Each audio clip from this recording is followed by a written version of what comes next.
बिल्कुल अपने आप को इंद्र मानता है, वो अपने आप को वह चक्रवर्ती मानता, कुबेर मानता, सब कुछ मानता है।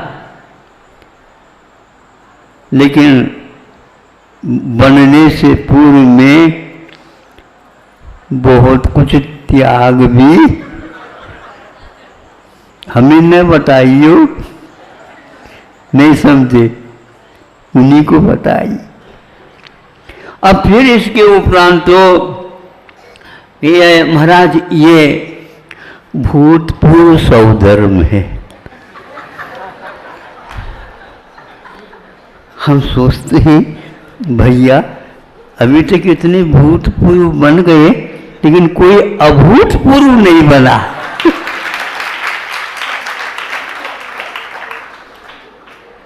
भूतपूर्व का उल्टा अभूतपूर्व होता है ना, ये सब होते चले जाते हैं।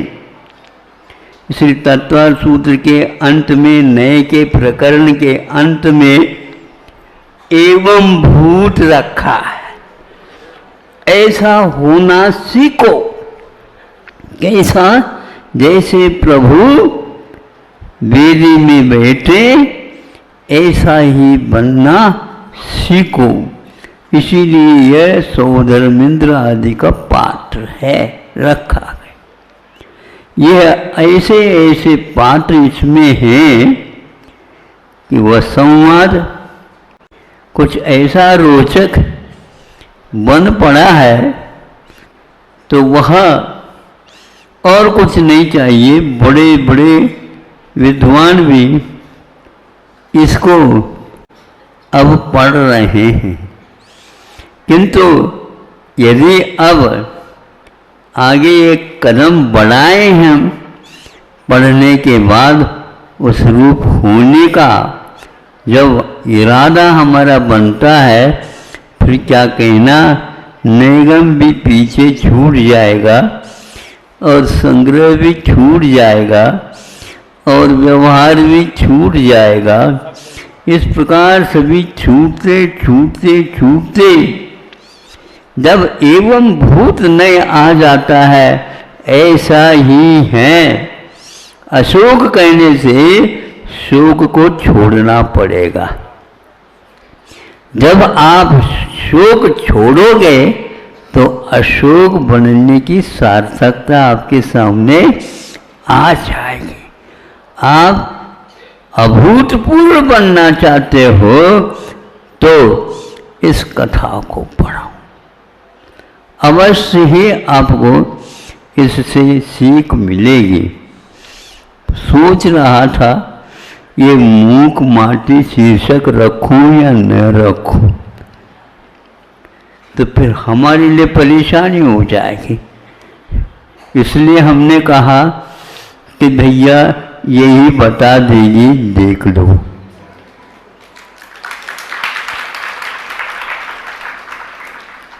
कईयों ने आकर के कहा, कईयों ने, महाराज में कोई भी किताब बस आदि से लेकर के अंत तक जब तक पूर्ण नहीं करता मुझे चैन नहीं मिलती।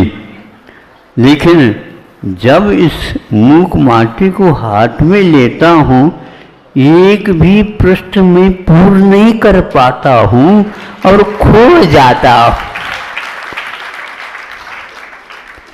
महाराज इसमें चिंतन भरपूर हुआ है, तो साहित्य ही वही है जिसमें चिंतन भरपूर क्या बाढ़ आ जाए। कई व्यक्ति उसमें बह जाए, लेकिन कब ऐसे बह जाए और आगे जाकर के डुबकी लगा दे, फिर बाहर आने की इच्छा ही समाप्त हो जाए। अब ज़्यादा तो नहीं कह सकता, आपको अच्छा लग रहा होगा, अच्छा लग रहा है, लेकिन ध्यान रखो, और क्षमा उसी को बोलते हैं झट से गुस्सा करने वाले व्यक्ति को उसका स्वाद नहीं आ सकता। ये कई स्थानों पर माटी कहती है, ऐसे सुमार है इसमें माटी क्या कहती, लकड़ी या आग। आग जो थोड़े से भीगी हुई लकड़ी वो जलती नहीं, तो लकड़ी कहते मैं नहीं जलूंगी, तो नहीं जलते।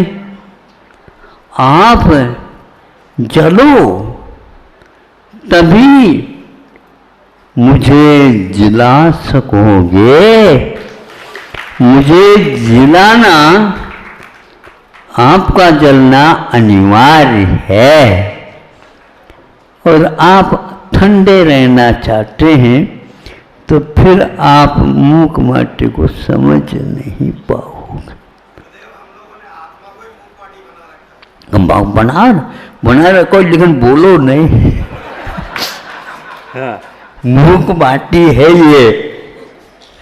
मुझे इसलिए बोलना पड़ रहा है कि यह हर एक पृष्ठ पर ऐसे संवाद हैं कि उससे चिंतन आपको अपने आप आराम के साथ होता चला जाए। इसलिए क्षेत्र और काल की छोर को आप पाना चाहें, ध्यान रखो किसी को ये अच्छा नहीं लगा होगा, नहीं लगता होगा, उनकी लगे या न लगे अच्छा, किंतु मैं इस रहस्य को कहूँगा आपके सामने। आज तक किसी एक केवली अथवा अनंत केवली बैठ करके यह साहस नहीं कर पाए कि आदिम केवली कौन हुआ। ये क्षेत्र और काल इसलिए आपके सामने रखा ताकि इसके बारे में आप सोच सकेंगे। सर्वप्रथम कौन केवली हुआ? केवली तो अनंत है, किंतु ऐसे केवली नहीं है जो आदि के केवली को और अंत के केवली को बता सके। इसके बाद कोई केवली नहीं होगा। इसलिए घबराओ नहीं, हमें कब होगा? हम तो मध्य में हैं, हम मध्य में हैं। हमारे पीछे भी अनंत हैं और हमारे आगे भी अनंत है। इसलिए हमारी बुद्धि की कमजोरी नहीं है। सभी इसी प्रकार इस कमजोरी से गुजरते हुए केवली बनते हैं। हाँ बिल्कुल, कि कोई मैं छोटा हूँ, ये बड़े हैं, ये विकल्प छोड़ दो, ऐसे कहने वाले खड़े हो जाते हैं। नहीं समझे, चक्कर आ सकता है, गिर जाओ। इसलिए बैठ करके शांति से आप सोचो, कोई भी यहाँ पर ऐसी केवली नहीं है कि जो इस छोर को उस छोर तक पहुंचा सके। आप अपने पैरों से उसको मोड़ते हुए चले जाते हैं। एक समय आएगा आप अपने दोनों होठों से उसको भीतर जो पानी है पी जाओगे। अरे माटी, तुम्हारे पास कोई भी आना नहीं चाहता था और आज यह प्यास बुझाने का काम आप कर रहे, आप नहीं कर सकते। ऐसे ही ये क्षमा धर्म है बंधु, इसको आप अपनाओगे तो प्रभु बनने में कोई देर नहीं लगने वाला है। मामि सब जीवाणु मेटि में सब भूतेषु वैरं मध्यम न के नहीं। मैं सबको क्षमा करता हूँ और मुझे कोई क्षमा नहीं भी करे, अपना कर्तव्य पूर्ण करता हूँ। एक बार और क्षमा मैं चाहता हूँ और क्षमा करता हूँ। तीन लोक में कहाँ कहाँ पर जीव है, एकेंद्र भी है, द्विंद्रिय भी है, पंचेंद्रिय है, चार गतियों में भी भरे हुए हैं। जहाँ जाओ वहाँ पर है। इस प्रकार उनके साथ व्यवहार हमारा जो कुछ भी गलत हुआ है उसके लिए मैं क्षमा चाहता हूँ, हृदय से क्षमा चाहती हूँ। जब मीच वह मूक माटी भी जब ये बात कहती है, उसके आँखों में से आंसू, पानी नहीं कहो, हाँ नहीं तो पिए जाओगे आप।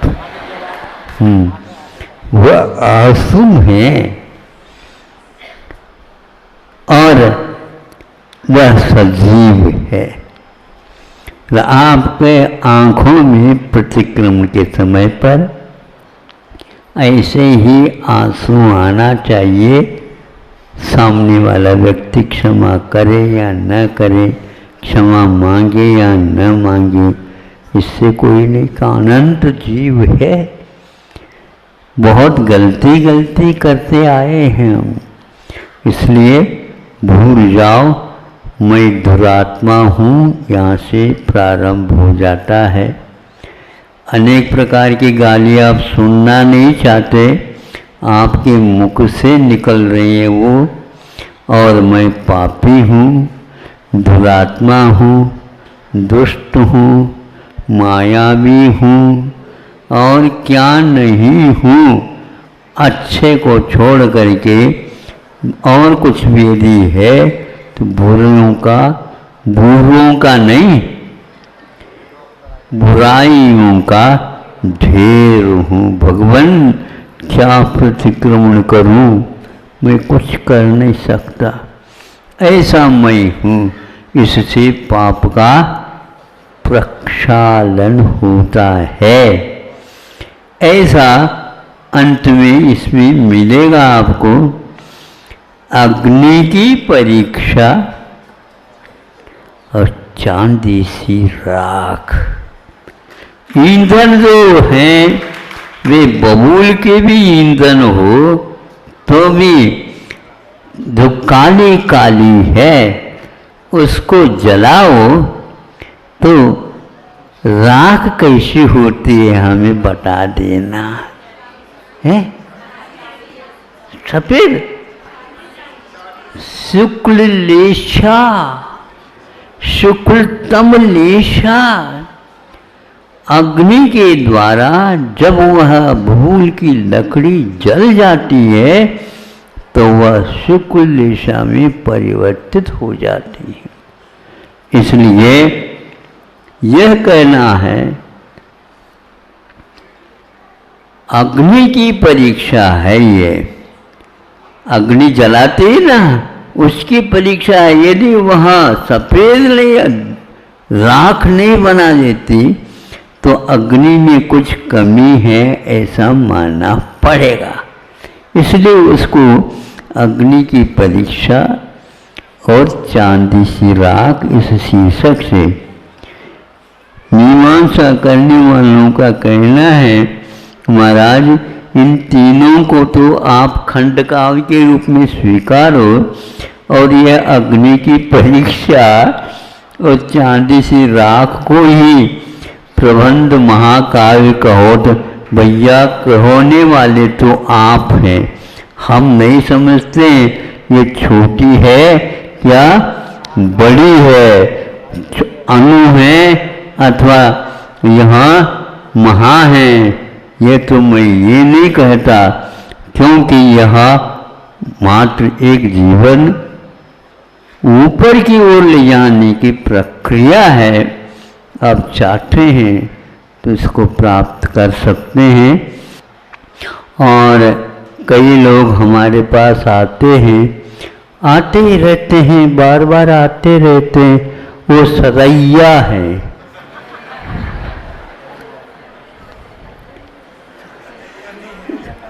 और जो 14 के दिन किलकिल 14 है, तो उसके उस दिन 1 वर्ष का सब कुछ हिसाब किताब करके झगड़ा हो जाता है, उसको बोलते हैं लड़ाइया।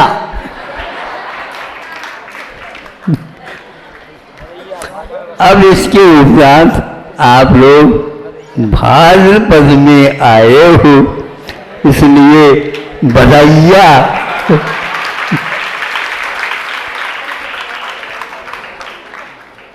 आपके नाम सुंदर हुए, आप लोगों ने स्वयं को इस ढंग से स्वीकारा है।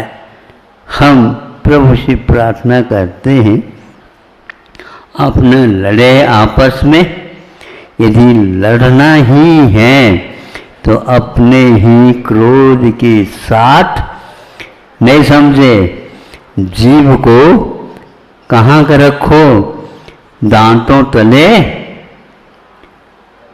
उसको रख करके ऐसे क्रोध को समाप्त करने का संकल्प ले। वो समय पर बताऊंगा। अब भाद्रपद में अभी तक तो वर्षा काफी होती रही,